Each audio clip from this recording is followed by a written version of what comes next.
ಕಿರಿಕ್ ಮಾಡಿದವ್ರಿಗೆ ಖಾಕಿ ಲಾಠಿ ರುಚಿಯನ್ನ ತೋರಿಸಿದೆ. ಸದ್ಯ ಇದು MG ರಸ್ತೆಯಲ್ಲಿ ಆಗಿರ್ತಕ್ಕಂತಹ ಒಂದಷ್ಟು ಕಿರಿಕ್ನ ಘಟನೆ. ಈ ಹಿನ್ನೆಲೆಯಲ್ಲಿ ಪೊಲೀಸರು ಲಾಠಿಗೂ ಸ್ವಲ್ಪ ಕೆಲಸ ಕೊಡೋಣ ಅಂತ ಅದಕ್ಕೆ ಕೆಲಸ ಕೊಟ್ಟಿದ್ದರ ಪರಿಣಾಮ ಒಂದಷ್ಟು ಜನಕ್ಕೆ ಏಟು ಬಿದ್ದಿದೆ. ಇಲ್ಲಿವರೆಗೂ ಅವರು ಪಾರ್ಟಿ ಮಾಡಿ ಎಂಜಾಯ್ ಮಾಡಿ ಅದಕ್ಕೆ ಬೇಕಾಗಿರುವಂತಹ ಜಾಗ ಎಲ್ಲವನ್ನೂ ಕೂಡ ಕಲ್ಪಿಸ್ಕೊಟ್ಟಿದ್ದೀವಿ. ಆದರೆ ಮಾಡೋ ರೀತಿಯಲ್ಲಿ ಮಾಡಿ ಆನಂತರ ಅಲ್ಲಿಂದ ಹೊರಡಿ ಅಂತ ಸುಮ್ಮನೆ ಇದ್ರು. ಈಗ ಅವರು ಅವರ ಪೇಷನ್ಸ್ನ ಚೆಕ್ ಮಾಡೋಕ್ಕೆ ಹೋದರೆ ಇನ್ನೇನು ಮಾಡ್ತಾರೆ, ಫೈನಲ್ ಆಗಿ ಲಾಠಿ ರುಚಿ ತೋರಿಸ್ಬೇಕು. ಆ ಪ್ರಯೋಗ ಆಗ್ತಾ ಇದೆ MG ರಸ್ತೆಯಲ್ಲಿ.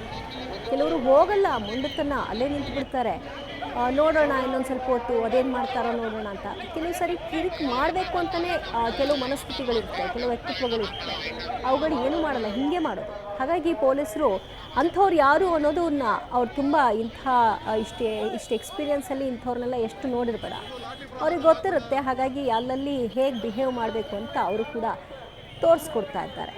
ಸದ್ಯ ಹೆಣ್ಮಕ್ಳೆಲ್ಲ ಸೇಫಾಗಿ ಹೊರಡಲಿಕ್ಕೆ ಮುಂದಾಗಿರೋದನ್ನು ಕೂಡ ನೋಡ್ತಾ ಇದ್ರಿ. ಕೆಲವರು ಹೆಣ್ಮಕ್ಳೇ ಗುಂಪಾಗಿ ಬಂದಿದ್ದಾರೆ. ಅವರಿಗೆ ವಾಪಸ್ ಹೋಗೋದು ಹೇಗೆ ಅನ್ನೋ ಸವಾಲು. ಬರ್ತಾ ಎಲ್ಲ ಹೋಗೋದ್ರ ಬಗ್ಗೆ ಪ್ಲ್ಯಾನ್ ಇರಲ್ಲ, ಬರೋದ್ರ ಬಗ್ಗೆ ಪ್ಲ್ಯಾನ್ ಮಾಡ್ಕೊಂಡಿರ್ತಾರೆ. ಈಗ ಹೋಗೋದ್ರ ಬಗ್ಗೆ ಒಂದಷ್ಟು ಪ್ಲ್ಯಾನಿಂಗ್ಸ್ ಆಗಬೇಕು.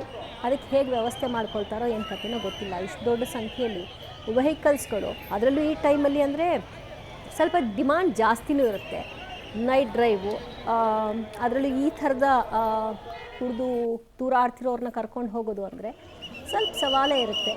ಎಲ್ಲ ಸವಾಲುಗಳು ಈಗ ಪೊಲೀಸರು ನಿರ್ವಹಿಸ್ತಾ ಇದ್ದಾರೆ. ಎಲ್ಲರನ್ನೂ ಮನೆಗೆ ಡ್ರಾಪ್ ಮಾಡೋಕ್ಕಾಗಲ್ಲ.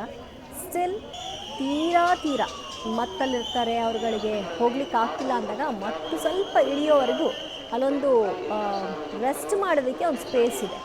ಅಲ್ಲಿ ಸ್ವಲ್ಪ ಹೊತ್ತು ಇದ್ದು ಆಮೇಲೆ ಆರಾಮಾಗಿ ಹೋಗಬಹುದು.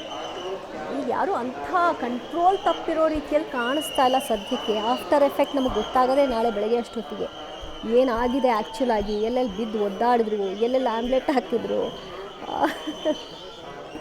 ಎಲ್ಲಿ ಯಾವ ರೆಸ್ಟಿಂಗ್ ಕೇಂದ್ರ ವಾಂತಿ ಕೇಂದ್ರ ಆಗಿ ಬದಲಾಗಿದೆ, ಅವೆಲ್ಲ ನಾಳೆ ಗೊತ್ತಾಗುತ್ತೆ ನಮಗೆ, ಇವತ್ತೇ ಗೊತ್ತಾಗಲ್ಲ. ಸೊ ಈಗ ಸದ್ಯಕ್ಕೆ ಎಲ್ಲರನ್ನೂ ಕಳಿಸ್ತಾ ಇದ್ದಾರೆ. ಒಬ್ಬೊಬ್ಬರ ವರ್ತನೆಗಳು ಹೇಗಿದೆ ಅಂತ. ನನಗೆ ಒಂದು ಡೌಟು, ಈ ಕುಡಿದವ್ರಿಗೆಲ್ಲ ಬ್ಯಾಲೆನ್ಸ್ ಅಂದರೆ ಬಾಡಿ ಬ್ಯಾಲೆನ್ಸ್ ತಪ್ಪುತ್ತೆ. ಅವ್ರಿಗೆ ಎಲ್ಲಿದ್ದೀವಿ ಏನು ಮಾಡ್ತಿದ್ದೀವಿ ಅನ್ನೋದು ಗೊತ್ತೇ ಇರಲ್ವಾ. ಕೆಲವರು ಸಿಕ್ಕಾಬಟ್ಟೇನೋ ನಕ್ಕೊಂಡಿರ್ತಾರೆ, ಕೆಲವರು ಏನೇನೋ ಮಾಡ್ತಿರ್ತಾರೆ. ಡೌಟ್ ಅಪ್ಪ ನನಗೆ. ಬಾಡಿಲಿ ಒಂದು ಲಿಮಿಟ್ ಇದ್ದಾಗ ಒಂದು ರೇಂಜಿಗೆ ಬ್ಯಾಲೆನ್ಸ್ ಇರುತ್ತೆ. ವಿಪರೀತ ಮೆದುಳಿಗೆ ಇಂಟಾಕ್ಸಿನೇಷನ್ ಆದಾಗ ಅವ್ರು ಎಲ್ಲಿರ್ತಾರೆ, ಏನು ಮಾಡ್ತಾರೆ. ಆವಾಗಲೇ ಒಬ್ಬ ವ್ಯಕ್ತಿ ನೋಡ್ತಾರೆ, ನಮ್ಮ ಲೋಕೇಶ್ ಲೈವ್ ಕೊಡಬೇಕಾದ್ರೆ ರೋಡಲ್ಲೇ ಮಲಗಿಬಿಟ್ಟಿದ್ದಾನೆ, ರೋಡ್ನೇ ಬೆಡ್ ಅನ್ಕೊಂಡ್ಬಿಟ್ಟಿದ್ದಾನೆ. ಅವ್ನು ಕನ್ಫ್ಯೂಸ್ ಆಗ್ಬಿಟ್ಟಿದ್ದಾನೆ, ಮನೆಯೇ ಇದೇ ನನ್ನ ಬೆಡ್ಡು ಅಂತ ಅನ್ಕೊಂಡು. ಹಂಗಾಗುತ್ತೆ. ಸ್ವಲ್ಪ ಚಳಿ ಇನ್ನು ನೆಕ್ಸ್ಟ್ ಶುರು ಆಗುತ್ತಲ್ಲ, ಇನ್ನು ಸ್ವಲ್ಪ ಹೊತ್ತು ಹೋಗ್ತಿದ್ದ ಹಾಗೆ ಆಗ ಗೊತ್ತಾಗುತ್ತೆ ಅವರಿಗೆ ನಾನು ರಸ್ತೆಯಲ್ಲಿರೋದು ಅಂತ. ರೋಡಲ್ಲಿ ಬೀಳೋದು ಅನ್ನೋದಿದೆ, ಈ ಬಹುಶಃ ಅವ್ರು ಅಂದ್ಕೊಂಡೇ ಇರಲ್ಲ ನಾನು ಯಾವುದೋ ಒಂದು ರೋಡಲ್ಲಿ ಬಿದ್ದಿರ್ತೀನಿ ಒಂದು ದಿನ ಅಂತ. ಆ ದಿನ ಇವತ್ತೇ ಬಂದಿದೆ ನೋಡಿ. ಹೊಸ ವರ್ಷಕ್ಕೆ ಅವನಿಗೆ ಒಂದು ಭರ್ಜರಿ ಗಿಫ್ಟು ಬೆಳಗ್ಗೆ ನೋಡೋ ಅಷ್ಟೊತ್ತಿಗೆ. ಅಯ್ಯೋ ನಾನು ಹಿಂಗೆ ಮಾಡಿಬಿಟ್ನಾ ಅಂತ. ಒಟ್ಟಿನಲ್ಲಿ 2026 ಗ್ರ್ಯಾಂಡ್ ವೆಲ್ಕಮ್ ಮಾಡಿದ್ದಾರೆ. ಈಗ ಸದ್ಯ ಹೆಣ್ಮಕ್ಕಳು ನೋಡಿ ಅಲ್ಲಿ, ಅಯ್ಯೋ ಒಬ್ಬೊಬ್ಬರನ್ನು ಕಂಟ್ರೋಲ್ ತಗೊಳ್ಳೋ ಅಂದರೆ ಇಲ್ಲಿ ಆ್ಯಕ್ಚುಲಿ ಹುಡುಗಿಯರು ಕೆಲವರು ಡ್ರಿಂಕ್ಸ್ ಮಾಡಿದ್ದಾರೆ, ಅವರು ಕಂಟ್ರೋಲಲ್ಲಿಲ್ಲ. ಹುಡುಗರು ಪಾಪ ಕಂಟ್ರೋಲಲ್ಲಿದ್ದಾರೆ. ಏನು ಕರ್ಕೊಂಬಂದಿದ್ದು ತಪ್ಪಿಗೆ ಸೇಫಾಗಿ ಕರ್ಕೊಂಡು ಹೋಗಲಿಲ್ಲ ಅಂದರೆ ಮತ್ತೆ ನಾಳೆ ಅನ್ನಿಸ್ಕೋಬೇಕಲ್ಲ ಅಂತ.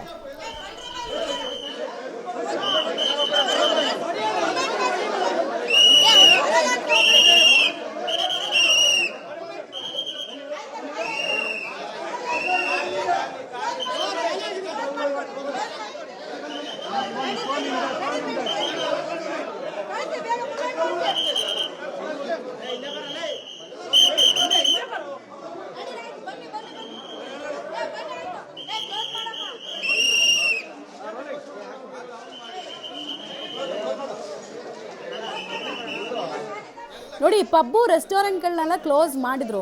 ಅಂದ್ಕೊಂಡಿದ್ದಕ್ಕಿಂತ 15 ನಿಮಿಷ ಮುಂಚೆನೇ ಮಾಡ್ತಾ ಇದ್ದಾರೆ. ಅದು ಇನ್ನೇನಿದ್ರು ಯಾರಿಗೂ ಅಲ್ಲಿ ಒಳಗಡೆ ಇರಿಸ್ಕೊಳ್ಳೋ ಪ್ರಶ್ನೆನೇ ಇಲ್ಲ, ಬಂದ್ ಮಾಡಿಬಿಟ್ರು. ನೋಡಿ, ಈ ಥರದ್ದು ಒಂದು ಪಬ್ಬಿನ ವಿಜುವಲ್ಸ್ ನಮಗೆ ಸಿಗ್ತಾ ಇರೋದು. ಈ ಥರ ಎಲ್ಲ ಪಬ್ಗಳನ್ನು ಕೂಡ ಸ್ಟ್ರಿಕ್ಟಾಗಿ ಕ್ಲೋಸ್ ಮಾಡ್ತಾ ಇದ್ದಾರೆ, ವಿಚ್ ಇಸ್ ವೆರಿ ಗುಡ್.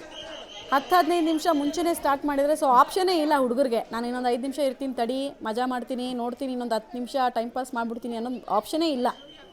ಅವರಿಗೆ ತಾತ್ಕಾಲಿಕವಾಗಿ ಆಶ್ರಯ ಕೊಟ್ಟಿದ್ದ ಜಾಗ ನೋಡಿ. ಅಲ್ಲಿ ಒಬ್ಬ ಹುಡುಗ ಹೇಳ್ತಾ ಇದ್ದಾನೆ, ಅವ್ನ ಮೊಬೈಲು ಅಥವಾ ಏನು ಕತೆ ಅಂತ ಗೊತ್ತಿಲ್ಲ, ಏನೋ ಒಂದಿದೆ, ದಯವಿಟ್ಟು ನಾನು ಒಳಗಡೆ ಬಿಡಿ ಅಂತಿದ್ದಾನೆ. ಪೊಲೀಸ್ನವ್ರು ಒಪ್ತಾ ಇಲ್ಲ, ನಾಳೆ ಬಂದು ಕಲೆಕ್ಟ್ ಮಾಡ್ಕೊ ಅಂತಿದ್ದಾರೆ. ಸೊ ಅದೇ ಇನ್ನೊಂದು ಕಡೆ ವಿಜುವಲ್ಸು ಎಲ್ಲರೂ ಆಲ್ಮೋಸ್ಟ್ ಕ್ರೌಡ್ ಕ್ಲಿಯರ್ ಆಗ್ತಾ ಇದೆ, ಕ್ರೌಡನ್ನು ಕ್ಲಿಯರ್ ಮಾಡಲಾಗ್ತಾ ಇದೆ. ಆಮೇಲೆ ಕೆಲವ್ರು ನೋಡಿ ಅಲ್ಲಿ ಹೂವು ಅಂತೆಲ್ಲ ಕಿರ್ಚೋದು, ಮೈ ಮೇಲೆ ಮೆಟ್ಕೊಂಡಂಗೆ ಕಿರ್ಚ್ಕೊಳ್ತಾರೆ, ಅವೆಲ್ಲ ಇಳಿಯುತ್ತೆ, ಸ್ವಲ್ಪ ಹೊತ್ತಲ್ಲಿ ಇಳಿಯುತ್ತೆ. ಅದು ಬಿಟ್ಟರೆ ಇನ್ನೇನಿಲ್ಲ, ಎಲ್ಲ ನಾರ್ಮಲ್ಲು.